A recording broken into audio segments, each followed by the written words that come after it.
we're being jerks. Hello. We intentionally hadn't turned the voices on yet, so I'm sure there's people. Why are you calling me? Don't call me now. No voice calls. No call phones.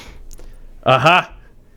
Yeah, Yep. we were trolling everybody. Yeah. We're like, let's make everyone think that their sound's not working. Like, oh no, the sound's not. Oh, the stream's down. Something's gone wrong. What's There's wrong? No audio. No, it's us. We're It's the problem. Hello, Jay-Z. Hello, Sanvar. Yeah. Hello, Brian. How's it going today? Yeah. Hello, Quidditch Corgis in Finland. Hello, Quasi Quirky. Hello, Kitten Patrol. Hello, Zach. Yeah, no, Jay-Z, it was actually intentional because I just pushed this button over here.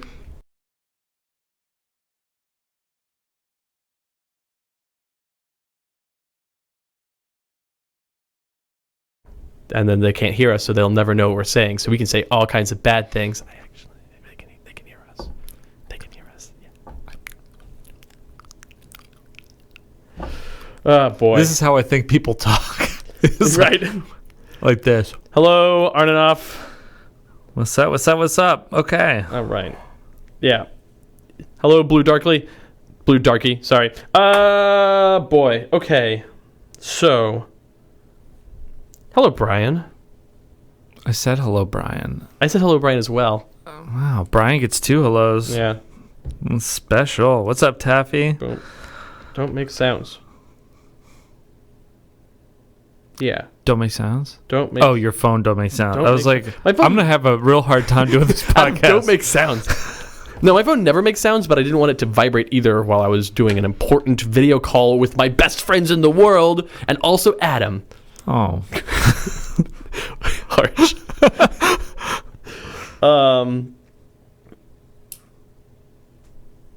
Oh man, Brian, I hope you can get another April birthday. That'd be good. You need one more. Adam, can you adjust your pop filter slightly down? I know it's going to fight you the whole way, but just if the filter itself. Do it like this. Yeah, without rotating the whole thing is the trick. Yeah. I got to loosen it. Yeah. Can't force it. Yeah. Just right there. Just a little bit higher. Yeah, that's good. When it's a little bit higher, you're like, how about 2 inches? I was like, no. It's very overactive. Yeah, that's good. Okay. You want to get going? Yes.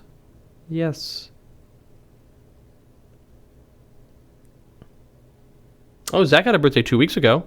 That's good enough. Yeah, that's good enough. We haven't sang for Zach. I can do that. Yeah, so we got Brian and Zach. Shoot, that means I have to come up with songs.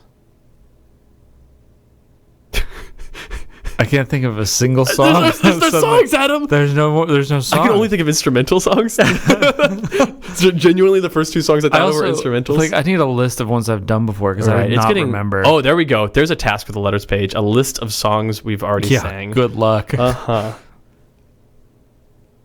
It is the birthday of birthday songs. Okay, all right, Brian and Zach. I leave it up to you that when we open the floor for questions to Discord, you two bring it up, and we will acquiesce. Yeah. And mentioning that it's the birthday of birthday songs is pretty solid. It's a pretty solid point. Thank you, Jay-Z. Oh. My hair is it does its own thing. We don't talk about it like me and my hair. Other people can talk about it, but me and my hair don't talk. Yeah. I do something. The hair does thing. And whatever. All right, let's get this. Yeah, let's do it. Let's get this wagon trail moving. That's the expression. Yeah. All right, so what happens if I hit music activate? I don't think that does know. anything. Do you want to try it? I'm afraid it'll ruin something. Let's find out. I didn't do anything. Oh. That's probably for the best. Yeah. All right, nothing's broken. Yes, everything is fine. Okay, good. Oh, that's a cool way to do it. Sanvar says that Zach and Brian should suggest songs for the people whose birthdays have to. If I don't know it, do I just make the words up? Yeah. Okay. If someone's like, "Rock This Witch," and you don't know, and I don't know a song called that. I just have to make up a song called "Rock This Witch." Yeah. Okay. I'm down for that. Yeah, right. I think they both suggest them, but they don't say who's going to sing what. We get to decide. Okay. We cast lots. Yeah. Okay. That's a placebo button. Oh man, there's a lot of those. I've got so many buttons over here. That's so many buttons. In big letters. One of them's a star. I don't press any of those. I think that's bad. Toggle smooth. What are all those art numbers? Those seem like buttons I should push. You want me to push an art button for you? Yeah. Pick a number between 4 and 20. That's arbitrary, Yeah. but 15. Oh my god. Is it playing? People in the chat, is it actually playing the overview transition music? Is it doing that thing? It seems like it is. It might not be though, because I muted the music. Also, how do we get that to go away? Will it go away on its own? I don't know. How long is the overview transition music? Certainly not this long, right? I hope you didn't screw everything up by pressing that. I'll feel bad. I'm not the one. Because I encouraged you. Yeah, I say I'm not. Oh, it is. They say that it is playing the music. No, Is it still playing? It's very long. it is. Do you know what to push to get it back? I could try pushing the same button again. Try it. All right. No. No, that's not it. That's not it. You need to press whatever button it is to get back to the... I'm gonna clear. No. Uh-oh. Okay, hold on. That's fine. We'll go to this. Oh, geez, it's still selected on the left side, Yeah. and we'll go to this. No. Oh, no. Okay, this is fine. I never should have pushed a button. What I need to do is clear the layer. I can go in the other room and do this. You just have to click on it, right? Yeah. All right. I'm gonna go in the other room and fix the thing that I definitely broke. It stopped. Music's done, but the banner's there. This is what happens without Trevor.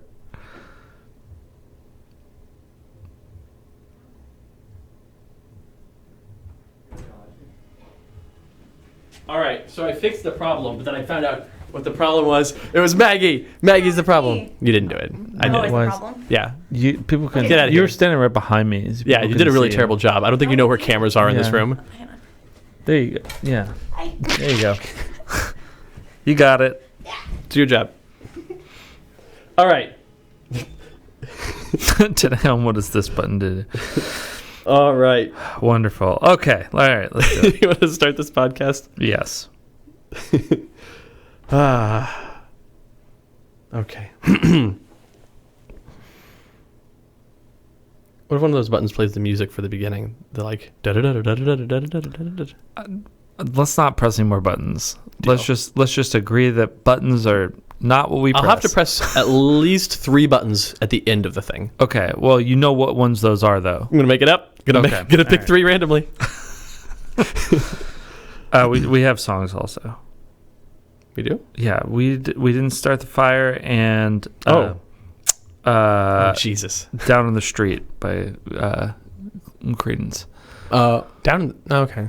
or Down on the Corner rather. I was down to the street. No, yeah, I did the wrong line. Yeah, Down on the Corner. Yeah, Which one do you want? I probably would rather we didn't start the fire because I know the words better. Yeah. It's weird that I'm in the same boat. Like I know the words better. Just sing the chorus. All right. Okay, let's go. Yeah, no, I can do the chorus for Down on the Corner. Okay. Okay.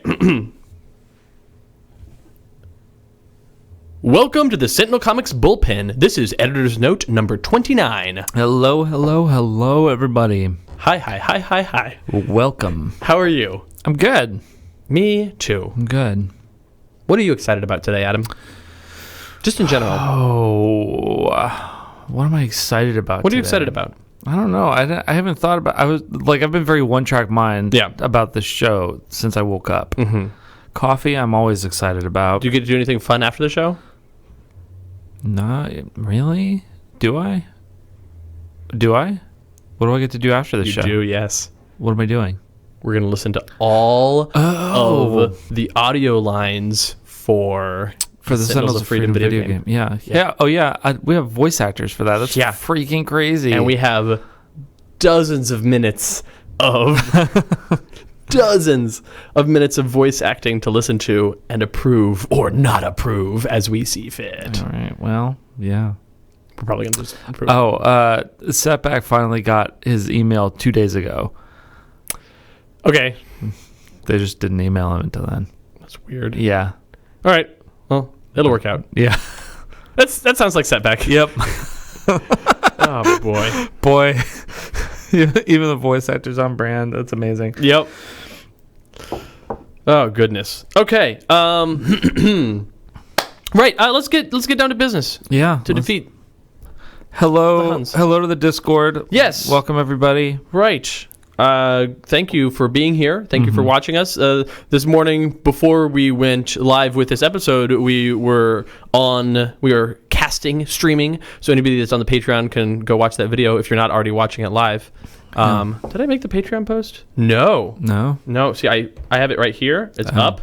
I wrote the stuff. And you just never clicked post? I never clicked post. Do you want to click post? Yeah, we're live now. Can you click it? What do I need to set this to? Patrons only. Publish. As we posted about on Patreon 13 minutes after we started recording. Wonderful. But we haven't been live in this episode for 13 minutes yet. No. What happened for the first 9 minutes? Oh, well, shenanigans. Yeah, Trevor's not here, so we played around with his we stuff. just pushed all the buttons. We actually only pushed one button we weren't supposed to. That was the wrong choice. Yeah, don't do that. Don't do that. It was great. We learned, though. Yeah. We learned that Art 15 plays the intro music and permanently puts puts overview music. Yeah, the overview music, and permanently puts overview music on the screen. Yeah, I'm sure there's a button to clear it, but I don't know what it is. It's probably another art button. It's permanent. I thought about it's there forever. It burns it into the screen. Yeah.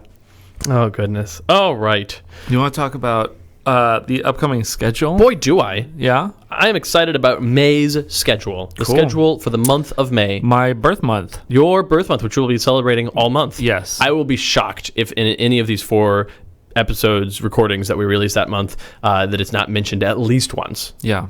For those who don't know, who have not been with us forever, because I think I've talked about this before on the show. Probably every May of your entire life. Every May of my entire life, yes. I have annexed the entire month of May to my birthday, since my birthday is May 31st. Right. And the entire month is a celebration of me, starting with the 1st and escalating to the grandiose extravaganza that is the 31st. So, buckle up for a whole month of partying. It's just going to It's exhausting. It's going to get more and more ridiculous until we get to the last episode, in which Adam's just going to be this haggard shell of a man who's nothing but self-congratulatory birthday songs. So... Yeah. Speaking of birthdays, Oh yeah, we got a couple. of let's birthdays. just knock this out We'll do now. that before we do the schedule. Yeah. right before we do the schedule, we're all over the place. Right. Whose birthday is it? It is so tomorrow, I believe. Tomorrow, the day after this recording, not tomorrow, the day after this episode comes out. Saturday before this episode comes out, the Saturday after this recording, is the birthday of Brian. Known by many names on this podcast. And then a couple of weeks ago was Zach's birthday. They're both in the chat. They both mentioned as much. And they have requested specific birthday songs. Also, a week from now is Sapphire Symphonist's Oh, my birthday. goodness. It's true. So- That's true. And as Brian pointed out, this month, apparently, unbeknownst to me, I had forgotten about this. I didn't had any idea that we've been doing this for a year. That the first time we did a birthday song was a year ago? I guess. That's what Brian says. That seems... I feel like we've been doing it not that long, That's strange. but yeah. I guess it's possible. Okay. Yeah. So yeah, whenever you're ready.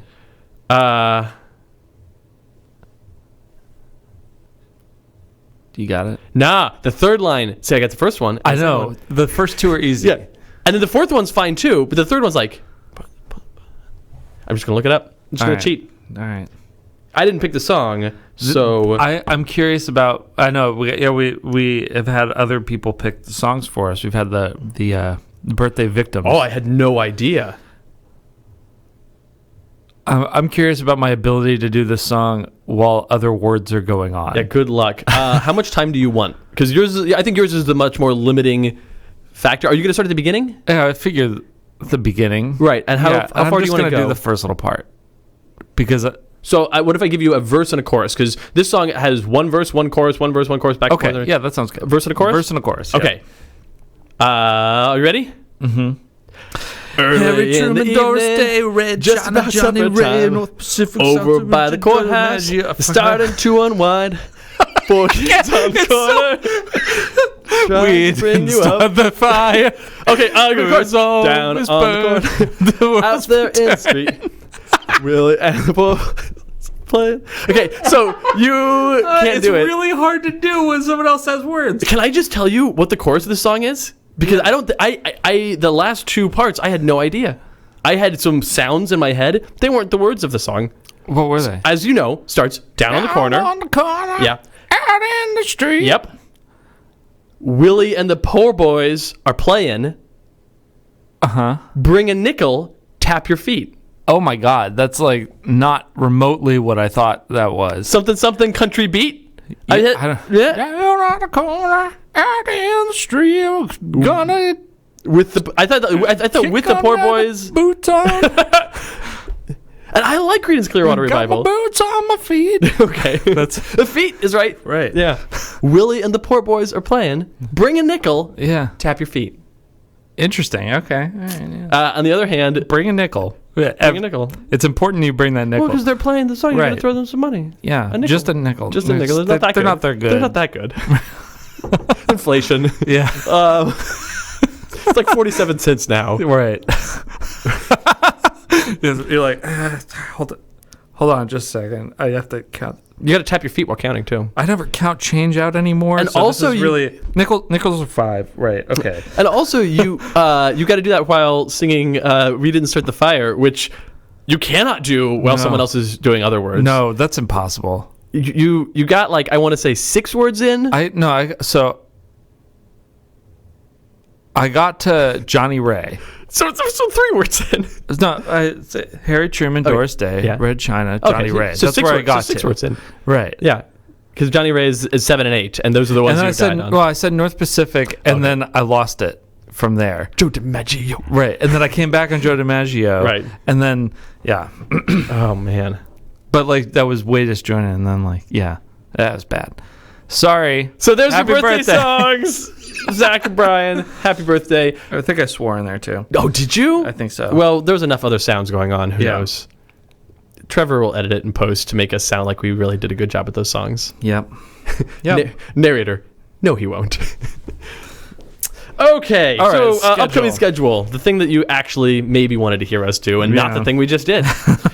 Tuesday, May 7th, is episode number 109, Developmental Hell. Stories that were canceled before they even got off the ground. Either because they were bad, Yeah. or because there's just, like, some creative issues, or whatever. Like, For one reason or another, knows? these stories never saw the light of day until this fateful episode. yeah. Tuesday, May 14th, episode 110, The Death and Return of Anthony Drake. Well, the return part is spoilers, so like, oh. Oh, Yeah. sorry. The Death of Anthony Drake and Never Return. Yeah, there we go. That's the one. Yeah. Tuesday, May 21st. You know what this is. It's Editor's Note number 30. And this one actually doesn't so much have a title as a tagline. That tagline is, "We're wrong about science." Yeah. We're way wrong about it. I was figuring it was gonna be a rough one because that editor's note was going to play double duty of both "We're Wrong About Science" and follow up from the Fall of the Prime Wardens. But since we're doing the Death and Return of Anthony Drake, any Fall of the Prime That's the Wardens follow-up. questions Yeah. that will go right into that one. Sure. Yeah. So that one can be purely you correcting you, dear listeners, correcting us about all the things that we don't know about science. Clearly. And then we close out the best month with episode 110, Magic in the Multiverse. And get your Magic in the Multiverse questions in soon because those first 3 episodes we'll likely record on a normal schedule, but the Magic in the Multiverse episode we'll have to record early because that date I will be in the UCK for the UCK Games Expo. Yeah, and you're going to be gone for my birthday. I'm going to be gone for your birthday, our same age day, Yeah. and my birthday. They need to move that convention. They need to move the convention. It's not or very need to start respectful. going, but like, Which one's more realistic? That's so far away. Which one's more realistic? That you would go to a convention or the convention moves dates I to don't mind accommodate going you? to a convention, but like, For you to go to a convention that isn't a PAX or Gen Con. yeah. I don't see a whole lot of reason other than like, I don't know. It'd be cool to meet people in the UK. Maybe I'll go next year. Yeah. And that's the thing, like, by next year there might not be a NUC, or England might not be in it. Yeah. Oh man. Wait.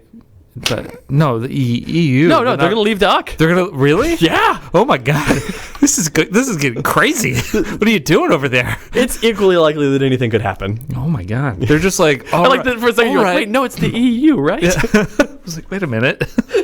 They're just like, all right, let's roll the dice to see what we do today. Here we are. Yep. Well, we're breaking up the UC. And you pull the dice cloth. Oh yeah. I just have this stick and I'm excited about it. Oh cool. Yeah. All right, let's actually do an episode. It's a crap stick, so I can use it to steal your coffee. We're just being goofballs right now. So stop that. Stop it. Stop. Oh my god. Oh my god. Oh my god. All right, let's go to questions. Yeah. Hi, Janagro. Yanagro.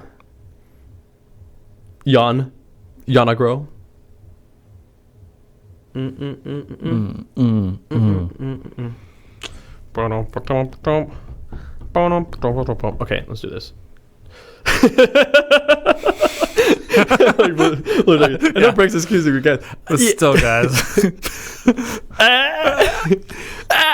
You'll never know what we're gonna say. They call trucks lorries. What are you gonna do? Oh boy. Okay. That's the one? That's the sticking point? That's the thing that... All right. What about that says lorry to you? It's a truck. It's a lorry. You know, the guy that stands on the stumps of the cut down trees and he's like, I am the lorry, I speak for the trees. Yeah. No, yeah, that's right. And I'm anxious to see how you relate this to trucks. Go ahead. Oh, you want me? Yes. Oh, okay. Right. So that's the guy that like speaks for the trees, right? And he kind of became like a little mascot that people would drive on the side of the large cars. They just called them big cars back then. They're just like, oh, I gotta put it in my big car. My car. I've got a car. You've got a small car. That's a motorcycle. You've got a big car. What do you call those? What do you call them? Call it a big car. And then the lorry was always there, like yelling about the big cars and the chopping down the trees and taking the trees. And there was truck drivers being like, "Oh, you know, I have to drive this thing, right? But I feel guilty about it. I'm gonna put this on here." Yeah, and some of them were also doing it in a derisive way. Also like, "Oh, this little guy, I'm gonna drive on the side of my truck, a big car, peeing on a small car." Right. That's the one. He was the original off-brand Calvin. Yeah.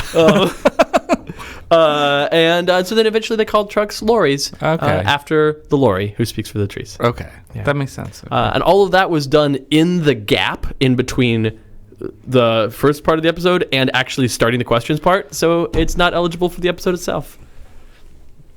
Okay. All right. Questions. The first question today, of course, the first category to start with is lingering questions about the Oblivion event. And we have one. We'll be answering these forever. Well, but last editor's note, we didn't have one. It was notable that there weren't any lingering questions. But don't worry, there's one again. They're back. Yep.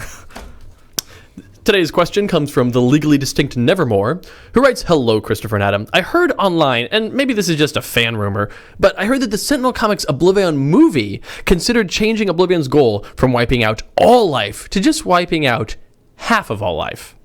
If this movie had been made and Oblivion successfully wiped out 50% of all the heroes, which heroes would have survived and which ones would have turned to dust?" So that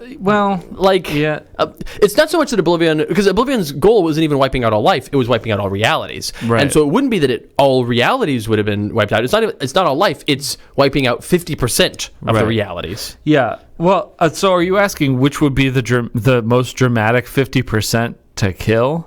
Well, and this is the question: is there going to be some sort of sequel that walks it back, or is it just like, no, we defeated Oblivion, but Oblivion managed to successfely wipe out 50% of all things? I think that if that happened, they would walk it back in a sequel, but probably. But if they're not walking it back, we could probably pick 50% and be like, okay, like those you could cut and just be gone forever. Like Night Mist and the Scholar, like throwaway characters like that nobody cares about, and certainly nobody's mad that we got rid of.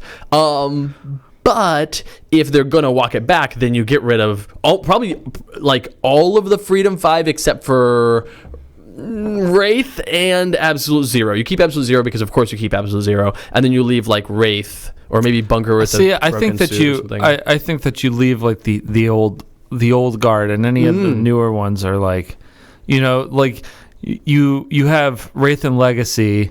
Oh, sure.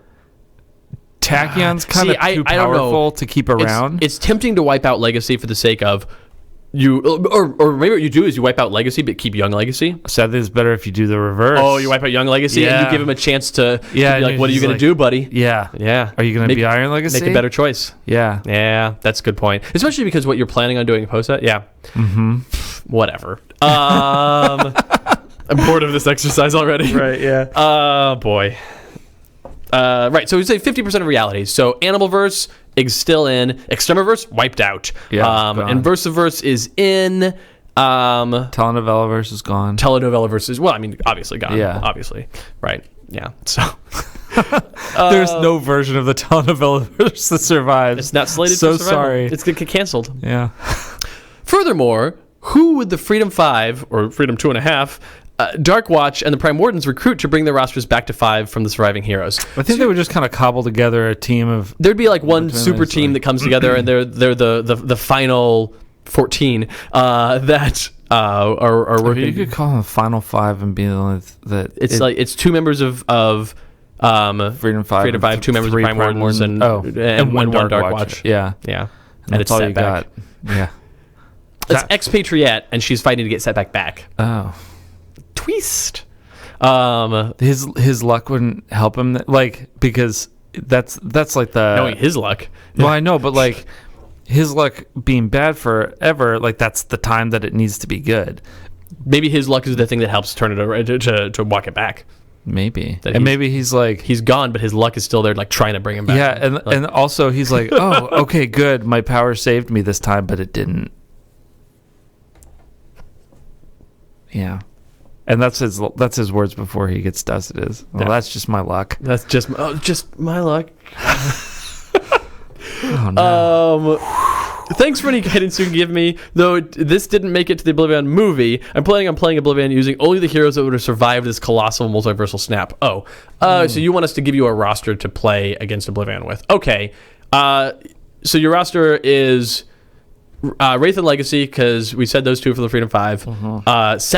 Expatriate from Dark Watch, and then from Prime Wardens, you can have Fnatic because she's already messed up. She's survived, but she's messed up because of Ra. And you can have Captain Cosmic? I was gonna say. Yeah, Captain Cosmic. So that's your 5. That's your 5 you start with. Yeah. And where you go from there, world's your oyster, man. Yeah. So, Fun. sincerely, the legally distinct Nevermore. P.S. Which of the two of you would have vanished and which would have stayed? Oh, we both vanished. We both actually. vanished. I was going to say, we both vanished. We both vanish, and then Paul and Maggie stay. But yeah. Yeah. And they're probably better off, let's be real. Yeah. Yeah. All right. There you go. Yeah. So there's a question in the chat. Okay. If you want to take it. Sure, From about Oblivion stuff. Question in the chat. All right. The Cult of Gloom asks, is Oblivion possessed of a dread and fear that, since a universe was created once, that even if he manages to destroy everything, including himself, that a new creation might come forth? Does he possess the same dread of everyone, that everything is meaningless, including nothingness? Oblivion doesn't have any fears or dreads. Yeah. Oblivion is just dread purpose. Mm-hmm. There's actually part of the downfall of Oblivion is Oblivion doesn't have any idea that he could fail. Right. The fear is like is a human projection in this instance. Like, Yeah. And the fear and the stalwart response to fear that comes out in the heroes is a thing that leads them to be able to defeat Oblivion. So there's no you cannot harvest the fear of Oblivion. Cult of Gloom. Down, down, boy. Taffy asks, "Are you asking if Gloomweaver gets empowered by Oblivion?" Yeah, obviously. That's what. Yes. Yes, right. Yeah. All right. right. Let's go to the next section of questions. This is a fair section in that we knew there would be a lot of questions in this editor's note because you didn't know that much about Myriad before we did a whole episode of Myriad. Yeah. But now you do. So here we are to follow up. All right. Questions about Myriad. The Union of Concerned Xenologists. Right. I'm familiar with this association. Right. UCX, as Yeah. they're commonly called in the circles UX. that I run in. The UX. All right, the UX. This is a letter stapled to the top of a pizza box again. It's weird that the Ux are sending us a letter stapled to the top of a pizza Yeah, box. it's very strange. Yeah. Stop stealing somebody else's thing, Ux. Unless that someone joined the UX. I couldn't see how that would possibly work. Yeah. No. Obligatory greetings before important inquiries, Christopher and Adam. We haven't written since the Voss episode, but we're trying again. Several of us are on a guest lecturer residency with the Center for Extra-Dimensional Studies in Liverpool, CES Pool for short. Oh, the cesspool. Yeah. Cesspool, right. And completely missed the deadline for the Myriad episode. We hoped someone else would ask our question, but alas, none did. Hopefully you can add to this in an editor's note. No, it doesn't seem likely. Yep, so good letter. Although Myriad being demonic in origin is outside our usual realm of study, we're learning a lot at Cesspool and wanted to apply the knowledge. Do the demon bugs that comprise Myriad share a common carbon-based biologic ancestor with the bugs of Earth, or is their similar appearance the result of convergent evolution of all things terrifying? So the question is like, why do bugs that are demon bugs look a lot like bugs that are non-demon bugs? Yeah. And the answer is that all bugs, excuse me, all bugs on Earth originate from being like, they're essentially like long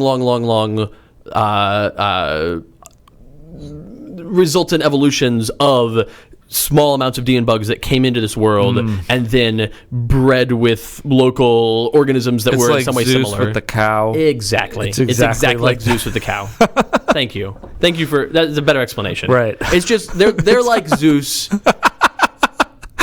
Yeah. Yeah. So all bugs share common ancestry with demon bugs. With demon bugs, but the demon bugs haven't really changed. It's not that there was a common ancestor that made both of them. It's like no, demon bugs have always looked that way. There's not right. They're lacking. Earth bugs, normal bugs, are lacking the infernal aspect. Yes. They're not inherent that, Right. Or rather, they evolved out of it. Maybe essentially, there's not enough infernal energy in this realm for them to have that sort of power. So And over maintain time, it. Yeah, Yeah. exactly. Yeah. Natural, as everyone knows. Right. We have another line of questions involving the Earth bugs Myriad can control. Does he have dominion over insects exclusively? Are arachnids such as ticks and spiders an option? Millipedes or centipedes? What about pill bugs, aka roly-poly bugs, which is technically a crustacean? So, yeah, he has dominion not over insects but over bugs. Anything that's considered a bug. Right. Yeah. And so that means Volkswagen Beetles. He can just control those You want to say like swarms of those. Right. Anything with an exoskeleton? Is that Ooh. like? That's tricky though. I don't think anything with an exoskeleton because there are some alien life forms that are like sapient alien life forms that have exoskeletons.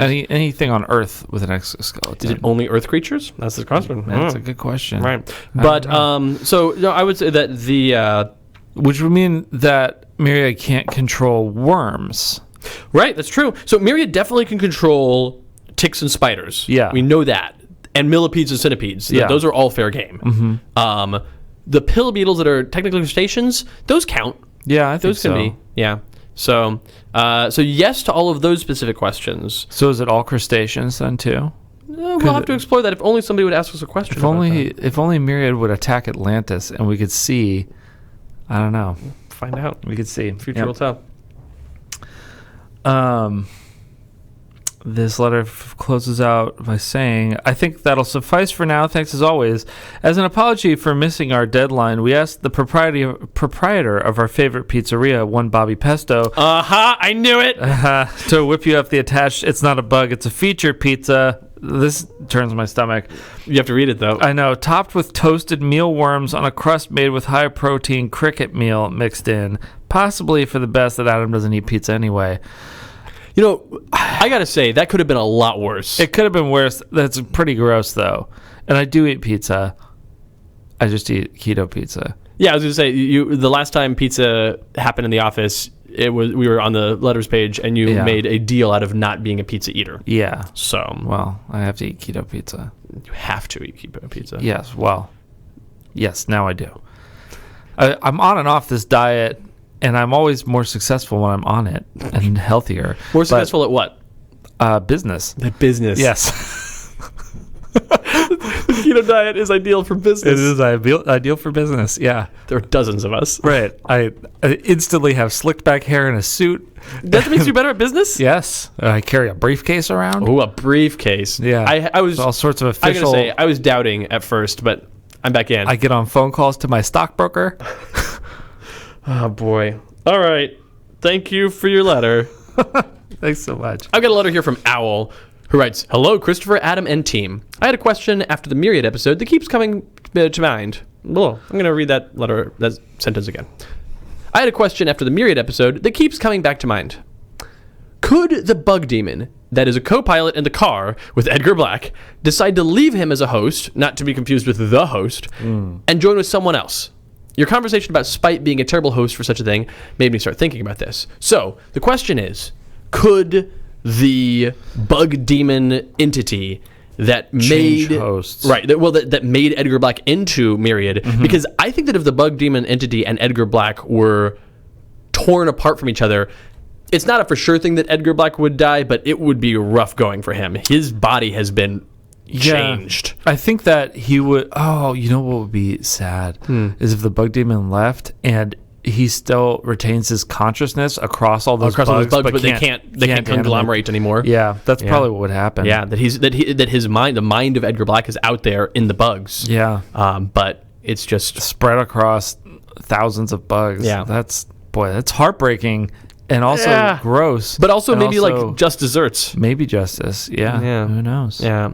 But so could could the infernal entity leave the body of Myriad? And yeah, it could. But it has really fused and bonded with Edgar Black, so it's not going to be just a trivial thing for it to go and join with somebody else and then come back and see you, bro. Also, if it did that person that it bonded with would probably become Myriad, would be the new Myriad. Yeah. Like. Yeah. Yeah. All right. Letter finishes. I've loved the couple of issues of the Sentinel Comics RPG that I've had a chance to play, and I'm looking forward to a much. You just dropped the A. Yeah. And I'm looking forward to much, much more in the future. Thanks again for the game and the lore and all you do. You're welcome. We do it for you, Owl. We like it. Yeah, that's true. I have a letter from Princess Cool.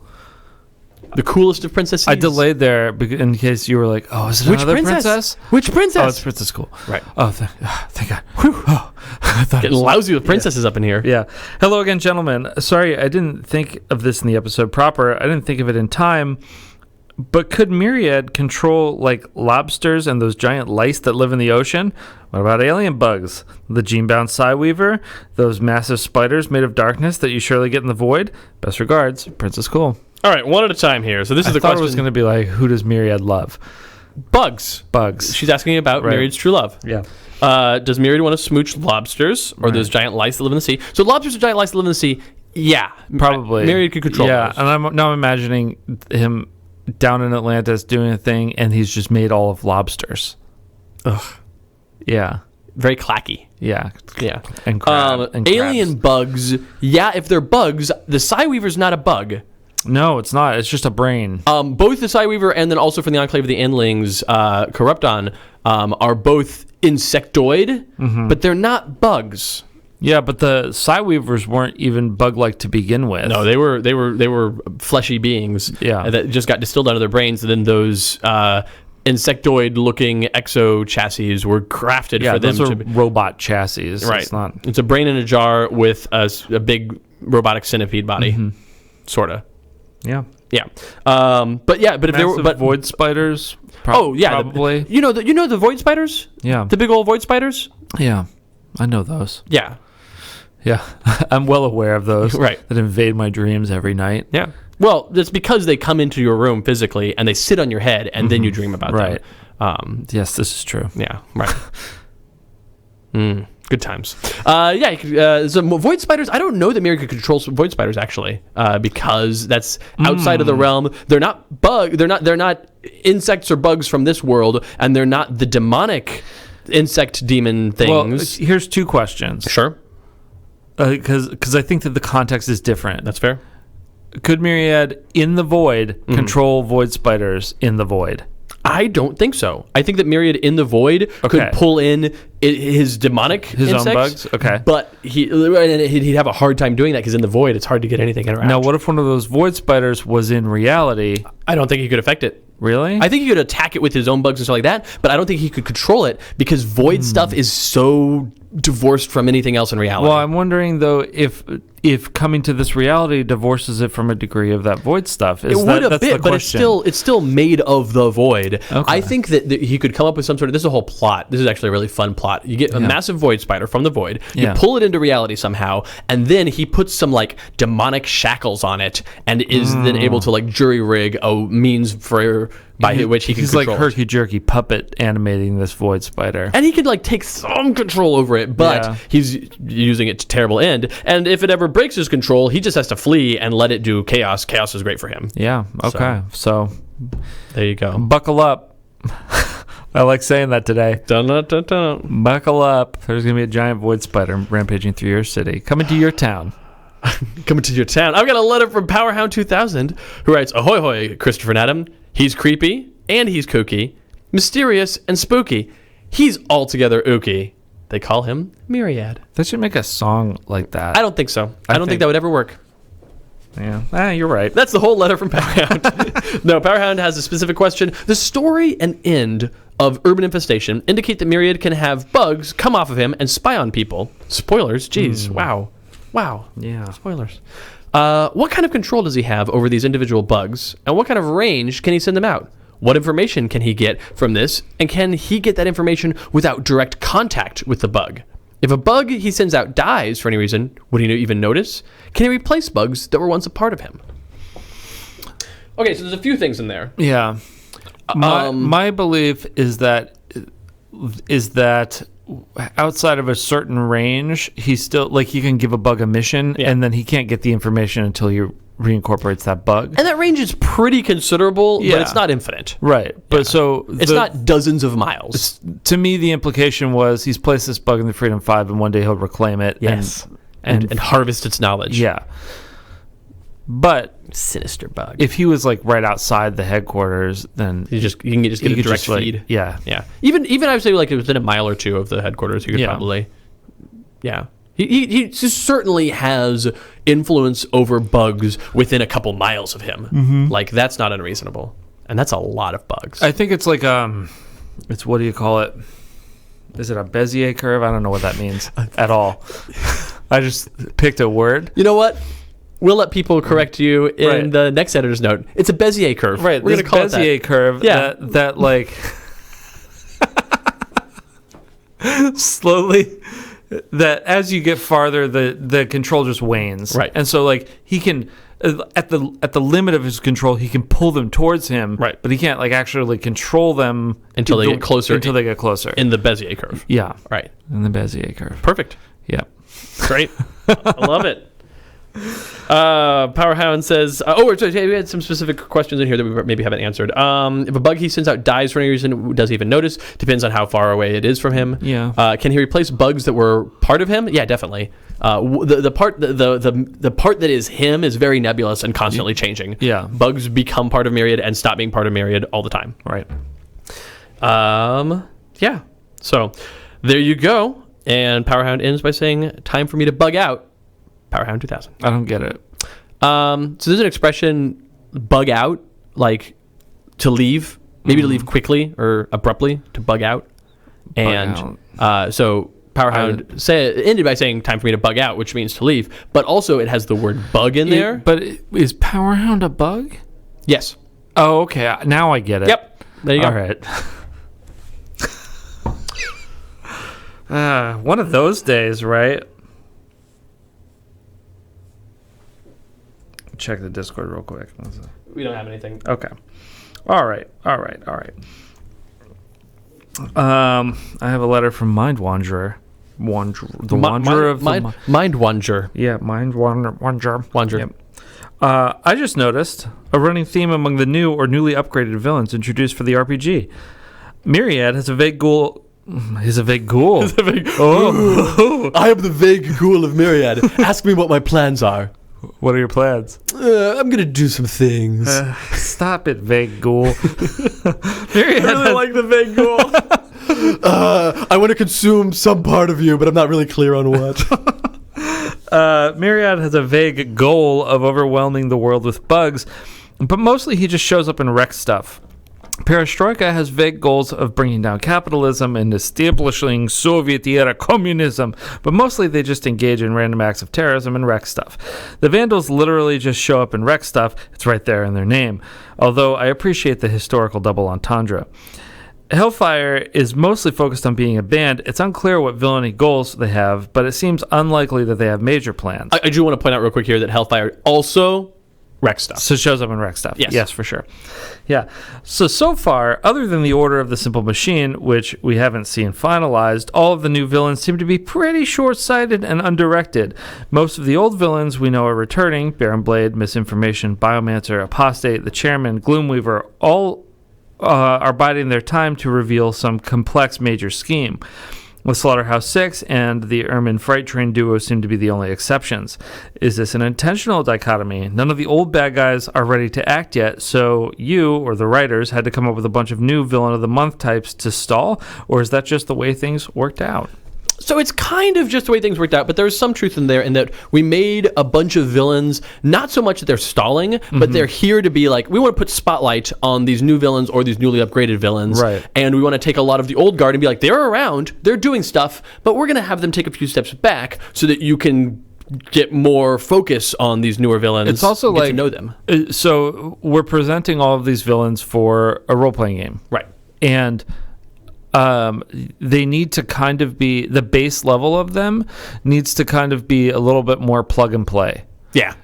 So from a meta sense, So these are a bunch of villain building blocks you can use to make whatever scenes, whatever plots and you want. And you can give them more intricate plots. Certainly, they have higher goals. Like almost all of them have larger goals, but they're meant to be just sort of a basis. And that's kind of the thing. The reason that we want to say, okay, like Myriad's into bugs and magic, but yeah, it shows up wreck stuff, and Perestroika is into taking down capitalism, things like that. So that way, if you are at home and you're like, oh, I want my heroes to deal with this kind of threat. Sure, you can make up your own villain, but if you want to use an already created villain, you're like, well, the kind of threat that I want them to face is this sort of thing, and so I want that kind of villain. Yeah, like we have the different ones that each have their own domains of villainy. And this is like probably the most disparate a group of villains will be in any of these books, in that like they're kind of from all over. There's not like a unifying theme to them, I don't feel. Agreed. Yeah. By the vague ghoul. Oh, wonderful, man. Wonderful. And that is all the questions we have about Myriad. Okay. Would you like to do what next? Some more questions? Do we have more questions? I've got some questions. There's all this paper here. I don't know what those are the papers you already read. Oh, what about these ones over here? Those are the papers I already read. Are they the same? What if I read your papers and then... You can do that. Okay. All right, so we've got some questions now about... I named this category questions about guys' friends. That might be presumptuous. Yeah. But we have some questions here, starting with a question from Rad Possum, who writes, Dear Christopher and Adam, why didn't Hedgelord join the Sentinels of Freedom? Was he or she rejected for being too extreme? Or did they not apply because they considered themselves fully trained already? Sincerely, a Rad Possum. So Hedgelord didn't apply in any sort of way because Hedgelord shows up and is like, I'm gonna fight plants and stuff, and there's no plants to fight, I guess. Yeah. The forces of Kudzu aren't in this reality. They're not. And so it's like trying to figure out what Hedgelord wants to do with this new lot in life. And the first notable hero people that Hedgelord interacts with is guys. Yeah. And so it's like, oh, okay, cool. There's not really time for like an audition for the Sentinels of Freedom. Right. It's just sort of like, hey, welcome to the group. Yeah. And Hedgeld's like, yeah, which is great. Which is guys' general attitude, which is like, hey, Bowers, or any sort of minor ability? Not even. Interest Do you like in to fighting play crime? Pool? Interest in fighting crime. Yeah, that's all it takes. Yeah. I have a letter from, is that Fifth Echo? Yeah. Okay. That's a capital I. Or an L, a lowercase l. Fliff Fluff Echo. maybe a 1 it's a 1. in a sans serif font. Flumph Echo. Longtime listener, first time writer. In episode 102, Create a Thing Live, I have 2 comments to add. Number 1, how did you miss the Trowler Shareforce's stealth infiltrator? Who's to say that we did? Yeah, who's to say? That's a good. The Trowler. Yeah. Number 2, regarding Pool Shark, I feel like the accident which removed them from swimming should require an amputated limb, and part of their becoming an amazing pool player is a billiard bridge which attaches to their prosthetic limb. So That's kind of too cool. I like. So that's the thing is if Pool Shark in the Extremiverse probably has that level Of like, and then like a pneumatic cue. and there's like a laser sight. Yeah. Right. But this Pool A Shark. holographic angle projector. Pool Shark, we definitely started out as just a normal person. Yeah. Just a normal person who got really obsessively good at this one thing. Yeah. And so we want to they don't have any sort of mechanical upgrades. They don't have any sort of they have the chocks. That's the thing. special kind of chocks. Right. Right. But they still apply the chocks like normal style. Right. They don't have like a fancy thing. We talked about having like a bandolier that ejected the pool balls in a certain way, and we're like, no. We want to have it. You take one and you do it all by hand. Right. Like it's all bespoke. Very farm to table. Right. Yeah. Conscientiously raised. Yeah. Free trade. Raised Free trade. Yeah. Gluten free. Cruelty free. Yeah. Cruelty free. That's the one. Yeah. Yeah. All right. Non-GMO. Yeah. Non-GMO pole balls. Thanks, Fifth Echo. Yeah, good questions. Okay, I've got a letter here from the first backer, Quasi Quirky, who is in the chat right now. What's up? What's up? Oh, that's great. What is Pool Shark's opinion on the game of snooker? Oh. I wish you hadn't said that. Yeah, I wish you didn't bring that up. Like, man, it's a good thing that Pool Shark's not in the room Because, right now. like, snooker is a hot button. Topic. A hot topic button. Hot topic button. It's one of those like little pins you get from Hot Topic, and it says, like, I hate my mom. Right. And my dad. Which isn't what Hot Topic is anymore. Do you know this? It's kind of that. It's like play acting of that. It's a lot of TV show stuff. Yeah, it's none of the goth stuff anymore from when we were kids. The colors and the logo are still like it's all still looks the same on the outside, but Right. on the inside it's all like Adventure Time and stuff like that. yeah, weird. Yeah, Marvel stuff or like I'm guessing it's just I whatever think there's some whatever they Retrowave can stuff. sell. I should actually go by there because I love Retrowave stuff. That's my weakness. I love things to be like neon pink on black. So right, snooker. Back to the hot topic button at hand. Yeah. No, snooker is a fool's game. According to Pool Shark, Right. we have no opinions on Neither the game of Christopher snooker nor I versus billiards versus pool. Those are all fine games that all fall into the category of Q games. Right. In case you didn't know, that is the category of those types of games. And we find them all to be equally not things that we're good at. I generally prefer R, S, or T games. Right. Q is it's a particular letter. Yeah. But for those people that like the letter Q games, they like playing games with the like omnipowerful. I wish there were a word for omnipowerful. Yeah, Too bad. I wish there were too. Yeah. Alien being from the television show Marshmack. Yeah. From Spacewalk. Spacewalk. Space Journey. Yeah. Yeah. No. So snooker is a fine game, I guess. Some sort of Galaxy Quest. No, you can't use that. But why not? Galaxy Quest? I don't get it. Okay. But yeah, snooker is a terrible game. Yeah. 21 balls. Why? Ridiculous. It's 12 or get out. 12. That's a callback to that one time that we didn't know the rules of pool. Yeah, we don't. Yeah. I played a bunch of pool forever. It's true. For like, And we just missed with my early 20s. We both just miscounted and went, 12 balls. Mop. Yeah. Yep. Good Lord. All right. I have a letter from a. We have a serious letter here. Very Enough of serious these letter. joke letters. Right. Time for joking is past. This is serious business. very concerned person, Frank King, here writes in. Hello, I am Francis King, the father of Joseph King. I'm going to be straight up with you. His gregarious mannerisms are not all representative of the rest of the King family. Honestly, there is a good reason that we have not been heard about before now. I am not simply here to complain about my son who refuses to get a real job after abandoning his journalism to pursue my real dream of punching baddies in the face, so-called. After that whole Oblivion crisis and the Sentinels of Freedom forming, he hasn't stopped talking about creating his own Freedom 5 team to try and increase his popularity.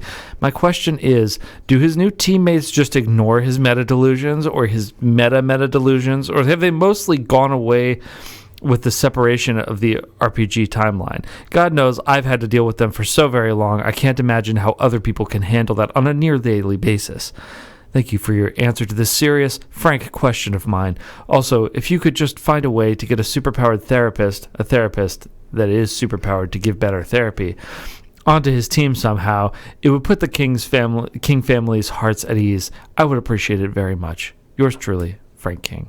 There's a letter from a concerned parent there. Very concerned. Yes. So the question I feel like this boils down to, the question of, in the RPG timeline, do guys' meta delusions / meta delusions, are they still around? And the answer is yes, they are still around.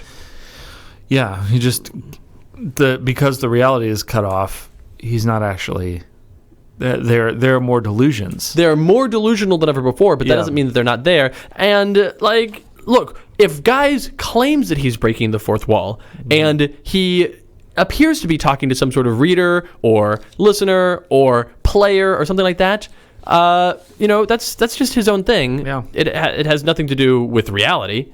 That's.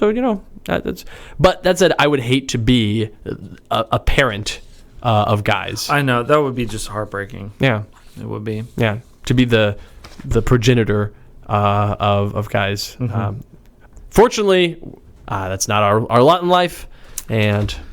Yeah. The final thing about, could we get a super therapist on the team for Guise?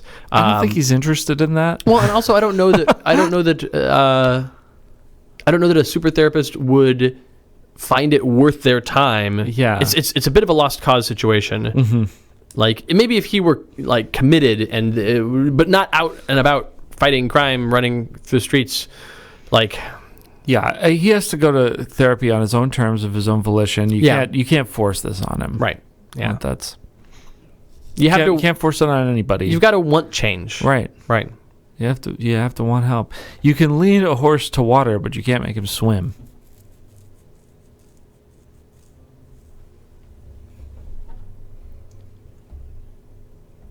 I like that one. That was a good one. I'm going to read a question from the chat about Guise stuff, and then we'll go on to Unity. Okay. So there's a question in the chat from Sanvar, who writes, out of curiosity, with the recent Create a Thing Live and others that have happened, have you finished the development for the game? Is there a case where you have them waiting off to the side until the appropriate book needs completed? And that is correct. We are always adding to them and being like, oh, I had this idea about Pool Shark, great, write it down. I had this thing for Hedgelord or whoever, great, write it down. I have this thing for the Order of the Simple Machine, great, add it to the thing. But we don't finalize their development upon their initial creation. We used to do that a little bit more. We used to be like, okay, let's take a thing all the way to the finish line, and then we'd get to the finish line and then later want to edit it, because up until it goes live, we like to be able to tweak things. Yeah. So we give ourselves a space to keep adding to things and keep changing things and keep shoving things in different ways. Just going, this is not working so much. Yeah. Because there's nothing worse than releasing a character and then going what we should have done. Right. Yeah. There's nothing worse than that. Yep. And so we've set ourselves up a space where we don't really have those regrets anymore, because we give ourselves the time and the creative space to work through the possibilities. Yeah, and to think all those things to the end, or at least to an end that we're satisfied with. Right. Yeah. Yeah.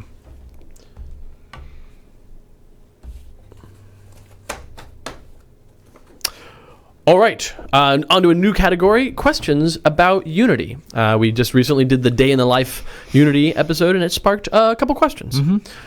I've got a letter here from LinkFox, who writes, hey, CNA, in the Day of Life Unity episode, you had a very odd light to the Freedom Five. Most of the time, they're portrayed as extremely egalitarian. However, this episode showed them as rather not understanding of Unity and her bots. I would expect Legacy, for instance, to treat Mr. Chomps like he would treat any child's favorite toy or pet dog. Is it just more association and too long with it that even someone who is supposedly as legendarily patient as Legacy has run out? So I think that's part of the Unity's role with the team when she was the intern, was to show that in their time of being leaders and of being superheroes and of being civic leaders in ways, like, they are not perfect, and that there are blind spots for them, and that Unity was less of a priority for them than all the other stuff they had to do. Right. Not to say that they did a bad job with Unity, but not the best job they could have. Yeah. As for how he relates to her bots, I don't think that anyone really views them as toys or as pets, because they're not those things. So even still, if they were a toy or a pet, I think that Legacy treats them about exactly how he might a toy or a pet, in that if he was taking time to play with a child with their toy or pet, he might be like, yes, we're going to do this thing. But in the middle of fighting crime, he's going to be dealing with taking care of... It's not the time to play with toys. Right. Yeah. Right. Especially from a teammate who's supposed to be also fighting crime, not somebody he's saving. If there's a little girl and she's in a burning building and he goes to save her and she's like, oh, don't forget my dolly, he'd be like, yes, and he'd grab the dolly. For sure. Fine. Yeah. But this is supposed to be a fellow hero that is... But if there's a child in a burning building that's like, let's have a tea party, he's not going to sit and have a tea party in the burning building. No, you're right. He's not. So yeah, I think also, this is... the kid has some issues. Maybe they're the one that set the fire. Oh. It's a cry for attention. New villain. Yeah. Child. Arsonist. Yeah, child arsonist. Yeah. Right. In addition, I love the Unity deck, but man, the episode really turned me off from the character. Is there a bit of meta on purpose because of the diversive response of the in-universe fan reactions? I like her much better as the RPG proceeds, where she actually has stories and has a personality. I guess I find her to be too one-dimensional. She felt really childish. Not 19 with power, but more like 5. How much of that is on purpose for the narrative you tell of the meta, and how much is just the way the character worked out? I'm a little confused by this. Yeah, I pretty strongly disagree in that the only thing that because Adam and I were talking about this beforehand, is like we're trying to figure out where she came across as being 5, and the only one that I could think of in the day in the life stuff is maybe in that she's like talking to her bots, and kind of giving her bots the same life lessons that she's supposed to be getting from others. And again, she doesn't see her bots as toys. She doesn't see them as pets. They're equal parts people and also tools. Yeah. And, I mean, I wouldn't even say people. Yeah. I'd say like an extension of herself. Sure. When she's talking to her bots, it's more like she's talking to herself, or more like a craftsman talking to their tools. Right, but it's a lot of her working out her issues, like her internal monologue she's able to externalize with her bots. As to her playful, immature, childish, if you want, demeanor, I think that is a thing that we talked about that in her episode. It comes across more as a reaction to the trauma that she experienced in her youth. That when she's like, that her reaction is, you know what? I'm just going to kind of treat everything like it's... to be lighter, yeah. Yeah, and treat everything like it's not super heavy important, but like, everything's just a little silly. Everything can be fun. We're in these bright colored costumes out here doing this wacky stuff. Like, this is allowed to be fun. Right. And she's a very lighthearted character, and that lightheartedness is in many ways a shield for herself. And so if that comes across as too childish, I guess I'm sorry, but that's not exactly where we're going with it. And if you look at 20-somethings now, like a lot of 20-somethings, if you just like find the average 20-something on the internet, I kind of think they're more childish in a lot of ways. There's a lot of childish discourse now that is more and more like the acceptable common way of engaging in discourse. Yeah. And she's of that era, sort of. And she wasn't when she was originally created, but she doesn't age at the regular speed because of comics. When I was young, being in your 20s and buying toys was not something that was societally okay. Not as much. Right. It was like, oh, you're kind of like, you're the weirdo. Right. Now, like, all of them do. Right. They all do. Yeah. And it's fine. It's fine. Right. But like that is a societal shift. And Yes. she is in that age group. Yep. And then Linkfox also wrote, so Linkfox said, that being said, her paradigm stuff is awesome, so yay me. And then Linkfox did later send a follow-up letter that I wanted to include as part of this letter as well, in which she wrote, I hadn't finished the Unity episode yet when I wrote my last letter, because otherwise I'd forget my letter. But I wanted to say, the part about her mom and the unpleasant situation of her life brings a lot more interest to her backstory for her. And I just wanted to add that, and that it's cool. So it seemed like that by the time Linkfox got to the end of the episode, he was... That's a lesson to all of you. Listen to the whole episode. Well, I mean, you can send your letter in when you're halfway done, but we might answer that with, well, like we said. Yeah. So, okay. All right. I have a letter from the Burning Stick Man. Dear Christopher, Adam, and Trevor, who is not here today. Not today. No. I have a couple follow-up questions after listening to A Day in the Life Unity. First, you mentioned that the comic includes a bit where she's preparing to observe Shabbat, including shutting down all of her active bots. But what does she do if the world is in peril on a Saturday? I presume she would not hesitate to help to save people, but I'm not clear on the religious implications during or after. Does she make some kind of penance afterwards, or is saving other people's lives already a generally acceptable reason for breaking Shabbat? So as you mentioned there at the end, yeah, it is an acceptable, like the preservation of life is first and foremost. Right. You're not allowed to like, if you're like, oh, it's Shabbat time and I can't, eat certain things, but I would starve and die if I don't, then you eat those things. Right. Like the most important, the most sacred thing is life. So if she's like, oh, I have to save somebody's life, especially if I have to fight I'm to save walking my own. down the street and there's about to be a balcony that got blown up, is going to fall on someone. I can save them. Yeah, it is worse to neglect that than it is to save them. Yeah. Like, obviously. That said, Unity, more than most anybody else, is aware that there are other heroes. Yeah. That she can take a Saturday and observe this time, and that it's not like, oh, well, no one's saving the day. Right. But fortunately, also, villains need time off, too. Right. Villains are very 9 to 5. Mostly during the week. Weekdays, working hours. Yeah. The only real exceptions I could think of are like Rook City ones that are mostly nights. Well, right, but those are the night shift ones. Right. The like, night shift villains go to Rook City, and the day one, Absolutely. Very... They've got a union. Everything's on a schedule. Right. They're like in the middle of the fight. They're just like, oh, hold on, it's time for break. We got to do a break. Hold on, we got to do a break. I got a 30 right now. Yeah, right. Oh man. Second, what are the immediate functional limits of her powers? In her deck, she has 14 bots, if you're lucky, that can all be out and active at once, with only the only necessary resource being the raw materials represented by the equipment cards. Likewise, the only resource needed for the T-Rex she puts together in Oblivion, which is awesome, by the way, is the raw materials, equipment cards, and her golems. Other characters who have to exert themselves to wield a magical effect, like Nightmaster Lifeline, do so with self-damage, which isn't a thing for Unity aside from the Freedom 6 variant, which leads me to believe Unity doesn't have to go to a noticeable effort to make her normal bots. So the question is, just how big of a bot can she make given enough metal?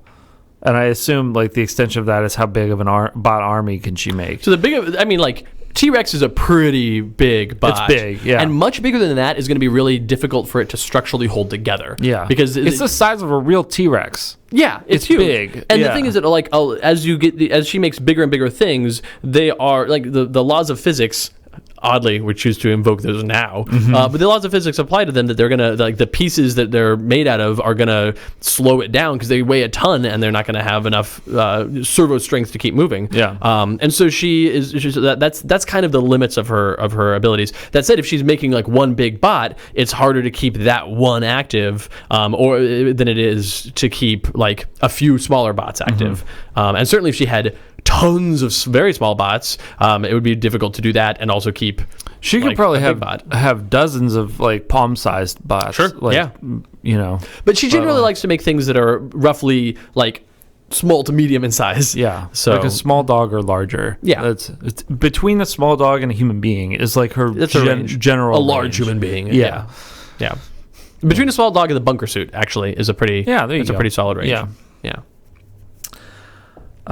So I hope that answers that question. As always, thank you for letting us into this amazing world and letting us play around. The Burning Stick Man. Excellent. Thank you so much. Thank you. We have a few questions about Unity from the chat. Okay. That I want to go to. Some live questions. That's better than dead questions. So Kitten Patrol starts. Let me start over. So the Kitten Patrol has a question. It says, with Passover being tonight, which it is tonight, the night of recording. Oh. So I can't help but wonder, does Unity have her own Seder? Does she go somewhere? Does she invite any of the Freedom Five with her? Does she have time to clean her place fully? During the year, does she have a community or synagogue that she's part of where she goes to services? Or does she mostly spend time on her own? So she does have a synagogue that she goes to occasionally. Mm-hmm. She's not like really good about going to synagogue. Right. She's distracted and she's young. Yeah. But I'm sure like once she's old, it'll be like every week. Maybe. Who knows? Who knows what could happen? Old people do. They just go to church every week. Not all of them. Yeah. A lot of them. But it is yeah. You have less to do as you get old. The community, and you're looking for more of a sense of community, right? Too. Yeah. So she has a synagogue, and so she'll frequently do things like Passover Seder with the community at her synagogue. Mm-hmm. That's her go-to group, because in her group of heroes that she works with, like it's not a thing that they share. Mm. However, she has done. There was an issue where she did a friend Seder thing, where essentially she brought some people that weren't Jewish, and it was fine. She's like, this is what I do, and we're going to eat some food together, and we're going to say some lines out of a paper that I got printed out, just read these ones, and experience these communities together, and it's fun. That's and actually, like, that's similar to my upbringing, actually, because like I'm not Jewish, right?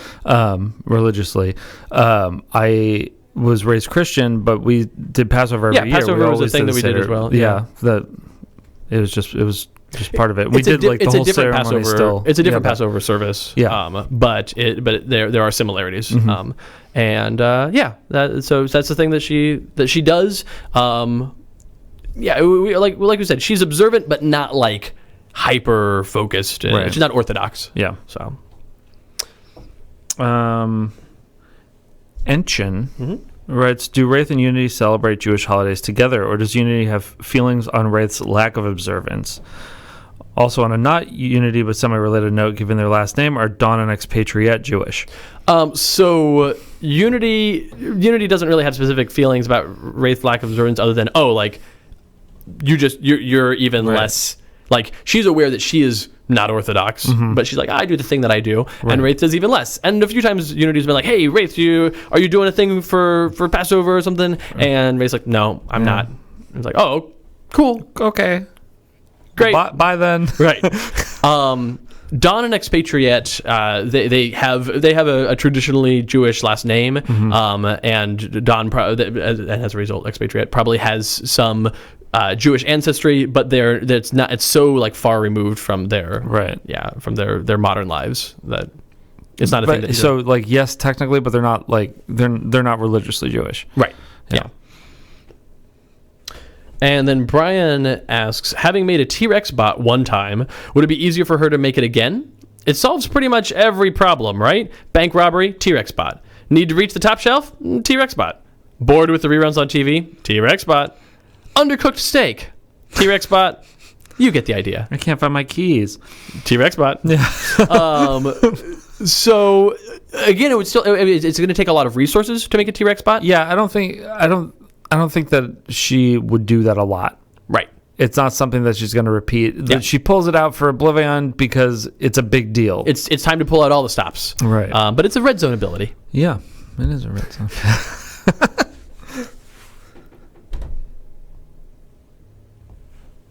Whew, Brian says, bold of you to assume that Unity's going to get old. Oh.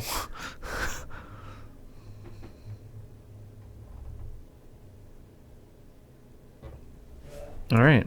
I think that... Do you have anything else you wanted to hear? Okay. You have the next question. Yes.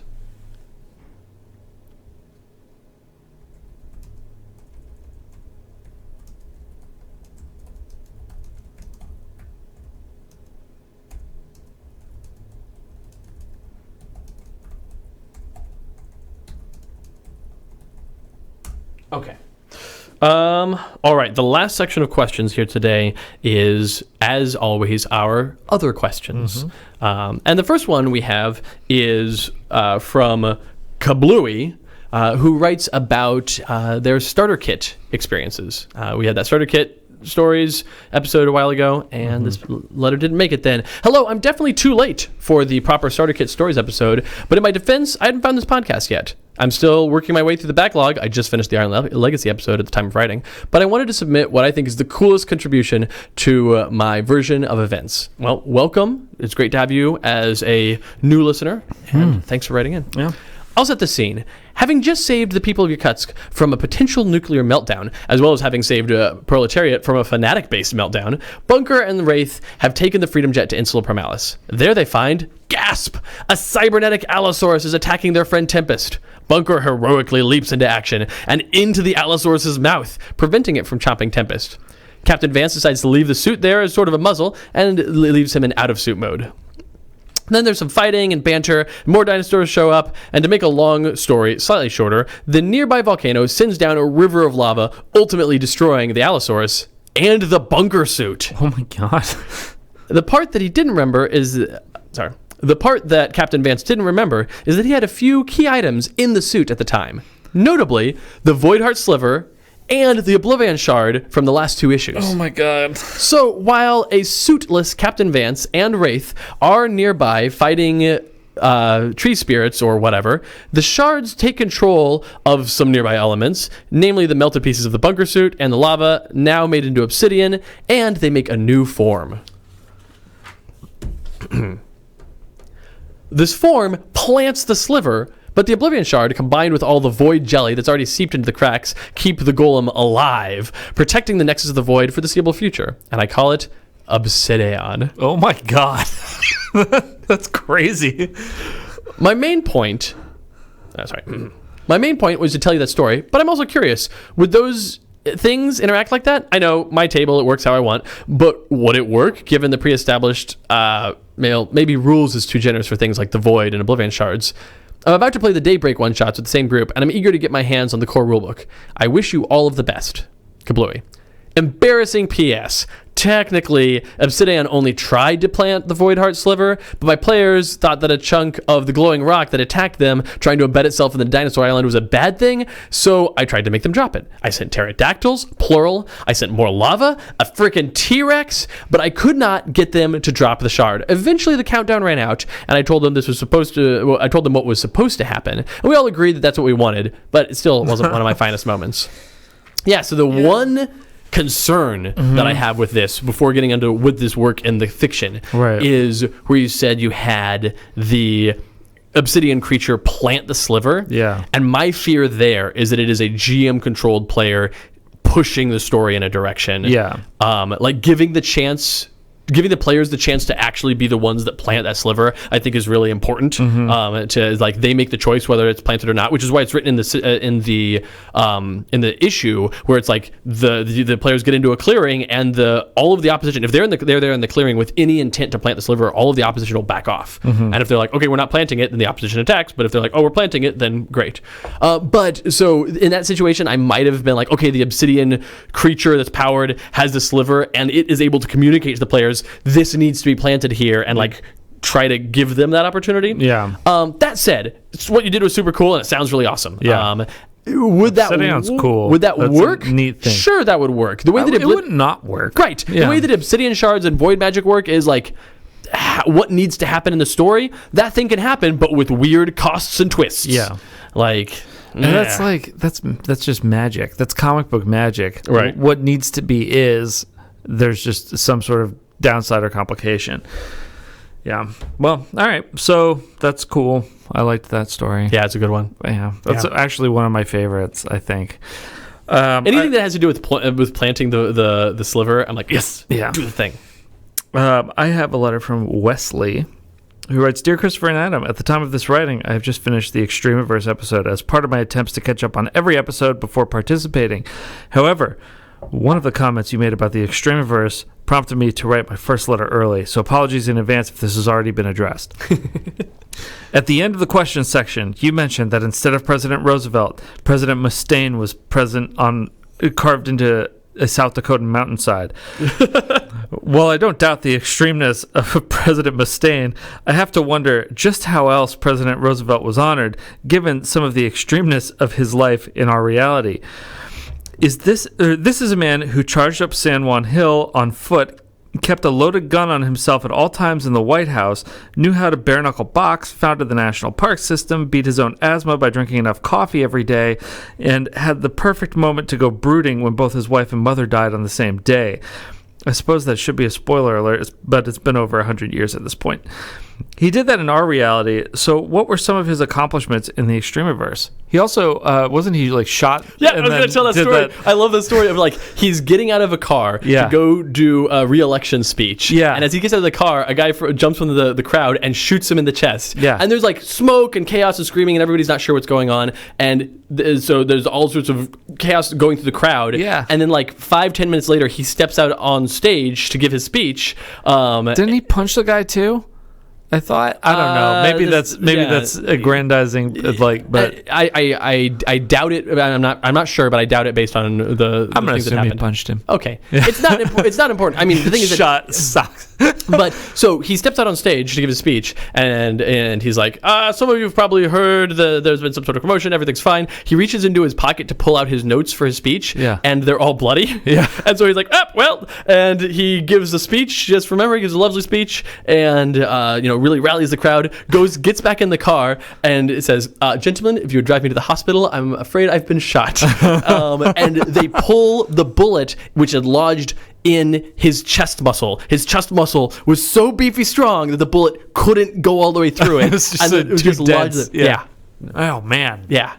That gets hardcore. Right. Yeah. Yeah. So. Yeah, no, definitely the most extreme president. Right, certainly. And that's the fun thing. President Roosevelt isn't that different in the Extremiverse from this reality. He's pretty much the same. Yeah, because he's. Yeah, and he's still one of the most extreme presidents, and that's why. Actually, read the next part of the letter before I say this. Is there a monument somewhere else in the Extremiverse that properly commemorates this man's life, or is the committee still out trying to find something spiky and pouch-covered enough to properly honor the extreme-filled life of President Roosevelt? Thank you for your time, and I hope to be able to hear this question answered soon. Sincerely, Wesley. Very soon. In fact, right now. Yeah. So. Mount Rushmore still exists, as we talked about, in the Extremiverse, and it has 4 notable presidents, including President Mustaine. Mm-hmm. But President Roosevelt, as we talked about, needs his own sort of monument. Yeah. And there is the national park that Mount Rushmore is right by, is called Custer State Park, and it's this giant park. It's one of it's I think the largest state park. Oh. It's like 70,000 acres of land. It's huge. That's immense. And one of the things in the park is a mountain called Black Elk Peak. Which is the highest point in the U.S. east of the Rocky Mountains. Mm-hmm. And in the Extremiverse, that mountain has been recarved, much like Mount Rushmore, into an entire display. An entire huge statue of him. Of President Roosevelt. Yeah, he's like choke slamming a bear. Yeah. And it is so whereas, yes, there is a mountainside that is 4 faces of 4 notable presidents. They are the runners-up. Yeah, they don't have an entire mountain carved into a full. He gets his own statue. Mountain. Right. Yeah. It's a full body. It's not just a head and shoulder situation. Right. So of him choke slamming a bear. Right. That's the one. Which is a real thing that he did. Yeah, he did in that choke slammed in the Extremiverse. Right. Yeah. And in the real verse. Maybe in the real verse. That's possible. So, yeah. He was friends with a lot of animals in the real in the real verse. It was like a exhibition match. Oh yeah, he was having with the bear. The bear took a dive. The bear was like, "No, it's okay. You could." I got the. He's like, I got the support thing. They do the thing that you do in stage combat where you make sure you lock eyes when you're doing it. Yep, and then he grabs the bear by the throat. The bear puts his paws on the wrist. He's like, "Oh no, you got me! You got me!" And then they went out and had beers afterwards. Right. Beers with bears. Beers with bears. Oh boy. Okay, where am I? Down the last page. Yeah.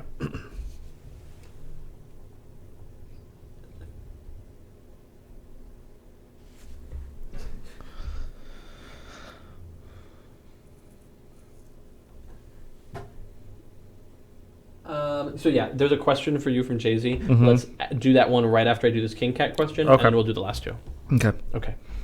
All right, I've got a very short letter here from King Cat, who I can't tell if this person Is the king is the king of cats, right? or is a cat who is a king, like of people or whatever, just a cat who's a king. I like that one better. Yeah, or if it's just a person whose last name is Cat and they're King Cat. Oh, maybe it's like a jazz nickname. King Cat. Yo, I'm King Cat and I'm here to blow your socks off. Yep. All right. Anyway, this question may be weird, but what are your shirt sizes? This question is weird. This is weird. Yeah. In T-shirt sizes, I am a medium and Adam's a large. Right now I'm a large. My goal size is medium, though. Like I was down to mediums and now I'm back up a little bit. But if it's a goal shirt, it's a medium. If it's another one, it's a large. But I don't really wear T-shirts, so I wear them a lot. yes. I'm actually wearing one right now. Shocking. You can't see it. It's underneath this hoodie. Your shirt is well dressed, as we've talked about. Right. My shirt is also well dressed. Yes. It has. Oh, it is today. Right. Yeah. Yeah. Right. So, thank you for your question. A little bit weird, but okay. I have a question from the Discord from Jay-Z, who says, so an admittedly silly question, but in the Freedom 5 annual issue, that's RL Online, Real Life? Okay, that's Real Life Online. Was Legacy, in fact, intently reading an issue of the Children's Highlights magazine, specifically in Tachyon's waiting room? Yes. Yeah, that's absolutely what he was doing. Definitely. Yes. Yep. He had to find out what was different from the two pictures. Right. There's the two pictures, and you have to find 12 differences. Yeah. And he found 10 of them. Yeah. But then those last two are tough. Oh my gosh. They're always tough. Super minute things. I always used to love the hidden pictures on the back. That was my favorite part. Is it the one where you like cross your eyes and you see the thing? No. It's just like a big picture. The fold. No. It was that's Mad Magazine. I never read any of these magazines. You probably saw it at the library. Probably. Highlights had like a full black and white line art picture on the back of it. Okay. And there would be hidden objects throughout. Okay. That were just in the line art, and you could like go and color in the objects to make them pop out and stuff. But like, it's cool. Yeah. So there would be like the grain of a tree, and they would put like, oh, there's a rolling pin in there. Oh, cool. Like, yeah. You have to, cute. and you have to find it. Yeah. If you're good. That was my favorite part. That was your favorite part? I mean, looking at pictures. Looking at pictures. Yeah. Historically. Yeah. Yep. Even as a child. I read highlights for kids for the articles.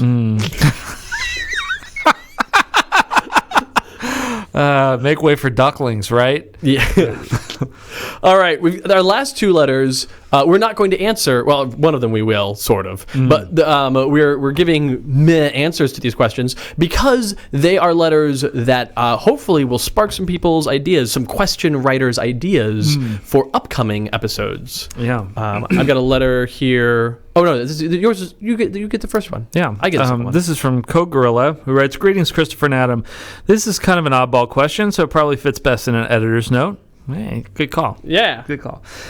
In the real world, you'll occasionally hear about creative projects, be they comics, TV shows, movies, games, what have you, that end up in development hell and ultimately never see the light of day. Are there any notable examples of this in the metaverse? If you think this would be a topic you could do a full-length episode about, then I'd be happy to suggest the topic in the topic suggestion page. But if not, I'd like to hear a little bit about it. And I don't really know where else to ask, but here. Thank you for your time. I love the universe you've made and the layered nature of the metaverse, and I'm eagerly awaiting the RPG books so I can start my own campaign. Code Gorilla. Well, Code Gorilla, your wish is granted. I hope you have some interesting, thought-provoking questions to ask for this upcoming episode. Look behind you. There's the episode. Wow. Or at least the topic submission, or the topic submission, the question submission behind you. box. Yeah. Put your questions in there. Yeah. We got that episode coming up next week, right? No. Next, so because this is editor's note is not the last episode. We've got next week, I believe, is the Lightspeed episode. Oh right, yeah. And then we have development. Yeah. Yeah, so when you hear this episode go live in audio form, you have a week and a half from the time that it went live, not from the time you hear it, to submit questions for the Canceled Stories episode. All right.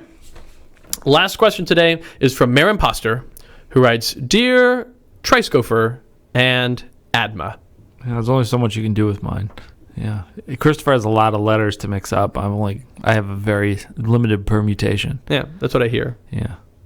I would just go, mad. Mad. Allow me to present a question that, one, probably doesn't matter, but two, has never really been answered. What is Tachyon's top speed? Can she match or outpace the velocity of her namesake? And what about Fleshchild Tachyon? How fast could Biomancer get his creation to go? If not as fast, was it a dead giveaway? Until yesterday, Mare Imposter. All right, so first things, let's do the easy one first.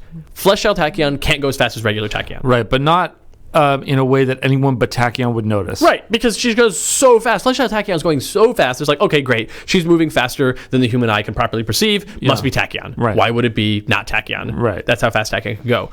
Tachyon's top speed has not been reached. Right. Theoretically, if Tachyon reached her top speed, it would kill her for certain. In theory, yes. Right. And much like Tachyon's namesake, it's a theoretical particle, even though we know that she was blasted with them.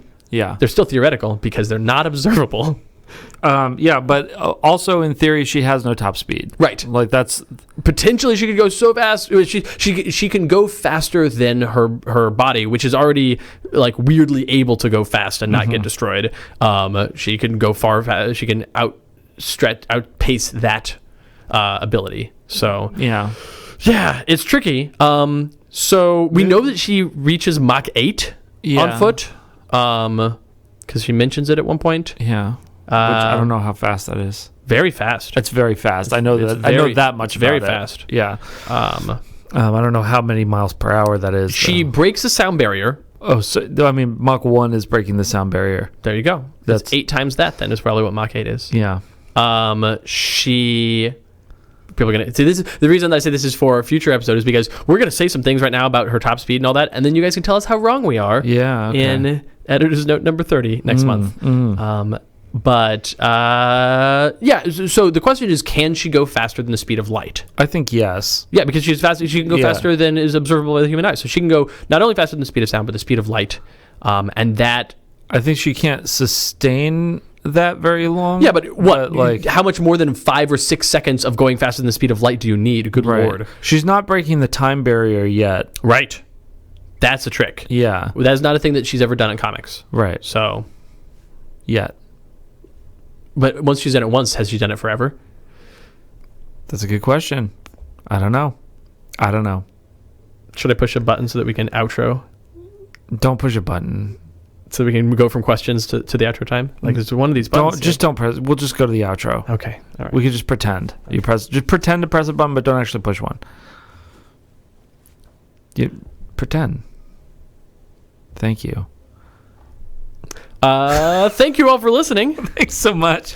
We had a great time. We had such good times together, didn't we? Yeah, this was really fun. Yeah. This one was a little bit all over the place. We had questions of all sorts. Next month, our editor's note is going to be much more focused. Yeah, it'll be fun though. It is. This was a really goofy one. It was really goofy. We're right now working under a bunch of really oppressive deadlines, and the only reason we're taking the time to record a letters page is because we have to every week, but there's a million other things we got to be doing. So I think that being in this space of like, let's just talk about stuff for an hour or two on the air is weirdly freeing, and also it feels like we're procrastinating while we're still doing work. Yeah.